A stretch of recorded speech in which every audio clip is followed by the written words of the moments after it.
Baby mambo. Uko poa? Mimi nipo nyumbani.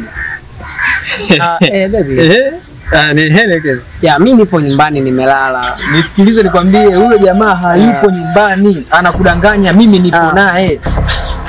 Baby. Kama unavyojua, nipo nimelala ninapowaza tu mpenzi. Hivi unanielewa vizuri, nakwambia hivi. Huyo jamaa anakudanganya, hayupo nyumbani, niko naye muda mrefu. Niko naye hapa. Amekwambia ameenda. Nisikilize. Baby. Ndio. Kama unavyojua, Hakuna chochote anachojua. Yaani hakuelewi. Yaani huyo hakupendi sana. Alafu nakuwaza. Hakuna kitu kama hicho. Nimekuandalia Hakuna kitu kama hicho. Hakuna kitu kama hicho. Nakwambia hakuna anachokiongea cha ukweli. Yaani kweli kama unavyojua mimi sina wanawake wengi. Hivi maelekezo yangu unayafahamu.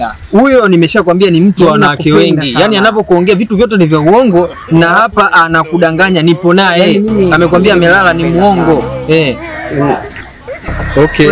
Sasa hebu ngoja kwanza nisikilize. Oya vipi? Nilishakuelekeza kwamba mpango mzima kwamba hakuhitaji akupendi. Ngoja unavuga naongea na simu. Sio nakuvuruga babu. Yaani nimekwama pale mwanangu bado unanifuata. Shida yako ndakupigia. Shida yako ni nini?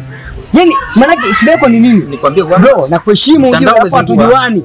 Network inasoma. Network inasoma. Kwa maana network inasoma mimi au? Ina maana kwamba asikilize.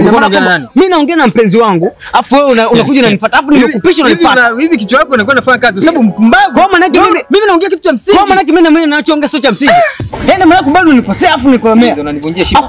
Ni kama ninaongea kwa mpenzi wangu mimi kuna business ya msingi. Business yako nenda huko. Wewe unaniambia wewe unasemaje? Afu mwanangu